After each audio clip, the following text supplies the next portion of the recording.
हमने बात की है मंत्री जी। जी। आमजन में एक धारणा है कि आप जिस समुदाय से आते हैं वो आपकी पार्टी से नाराज है। भले ही आपने मंत्री रहते हुए अच्छा काम किया हो, लेकिन वोट मिलना तो मुश्किल है इस बार। नहीं, मैं आपको बताता हूँ कि मैं सौभाग्यशाली हूँ कि जिस समुदाय से आता हूँ, मेरे क्षेत्र के मुझे उस समुदाय भी वोट दे रहा है।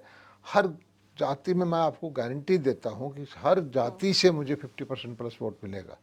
और ये सही है कि किसान आंदोलन के अंदर गुमराह करके जो 1.5 साल तक धरना दे करके, तो उससे स्वाभाविक है कि किसानों की सिंपैथी जो है उन आंदोलनकारियों के साथ जुड़ गई।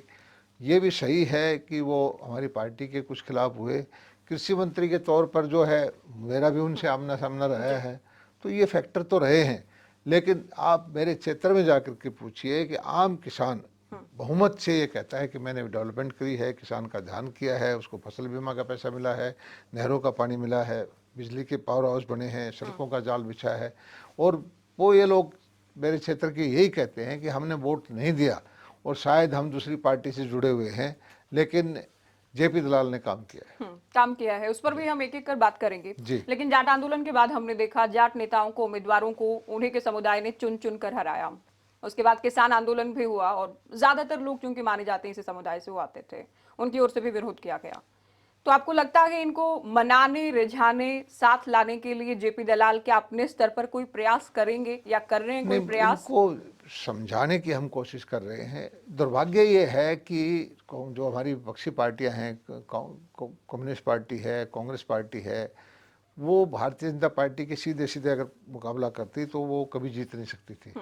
उन्होंने हमेशा एक छद्म युद्ध, छापामार युद्ध शुरू किया कि पहले किसी पार्टी को अलग कर दें, फिर झगड़ा करवाएं, फिर पीछे से बैक से सपोर्ट करें। ये रणनीति उन्होंने अपनाई।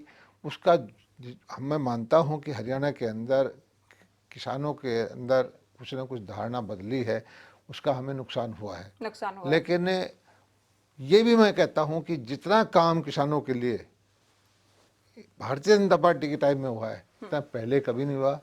आप ये देखेंगे कि बिजली के बिल हमने 10 साल में नहीं बढ़ाए, खाद के रेट हमने कोई ज़्यादा नहीं बढ़ाए, आपके फसलों का बीमा मुआवजा जो है 10,000 करोड़ रुपये से ज़्यादा दिया, प्रधानमंत्री का जो पैसा आता है वो 5,000 करोड़ रुपये से ज़्यादा गया, जो खराबे का पैसा है वो 5,000 करोड़ रुपये से ज़्यादा गया, जो किसान का कृषि का बजट है 5 गुना 6 गुना बढ़ाया, पशुपालन का बजट है वो कई गुना बढ़ाया, और वो जो है तरह तरह की योजनाएं लेकर के आए। और ख़ास करके जिन आदमियों को, सबसे बड़ा काम मैं बताता हूँ कि किसान के खाते में सीधा पैसा देना है, उससे किसान का सशक्तिकरण हुआ है। ये मैंने कभी देखा नहीं था, सोचा भी नहीं था कि आप दुनिया में किसी कारोबार में ऐसा नहीं पाएंगे कि प्रोडक्ट आपका है, खरीदार दूसरा है, पैसा तीसरे आदमी को जाता था। ऐसा तो डायरेक्ट ट्रांसफर किसान के साथ होता रहा है। और ये जो आंदोलन था, उन्हीं लोगों ने जो किसान का पैसा खा जाते थे भड़का करके, गुमराह करके, और इस आंदोलन को हथिया लिया था। और अब धीरे धीरे करके हम समझा रहे हैं लोगों को, लोग समझ भी रहे हैं। मेरे को पूरा भरोसा है। विपक्षी कह रहे हैं आप लोगों को गांव में भी नहीं घुसने दिया जा रहा है, तो जेपी दलाल के सामने तो ऐसा कोई संकट नहीं है ना, क्योंकि कृषि विभाग आप देख रहे थे जिस वक्त ये जो है आंदोलन ये था। नैरेटिव स्थापित करने की बात कर रहे हैं, ऐसा कुछ नहीं है, ऐसी कोई बात थी भी नहीं।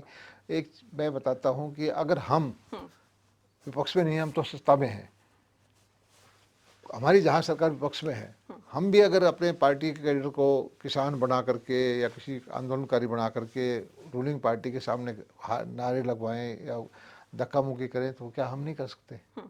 आप मान रहे हो किसान नहीं है, वो विपक्ष के समर्थक या मैं ये कार्यकर्ता कहता हैं? हूँ कि वो किसान तो हो सकते हैं, लेकिन वो उससे ज़्यादा विपक्ष के समर्थक है। ज्यादा हाँ, विपक्ष के लोग हाँ। हैं।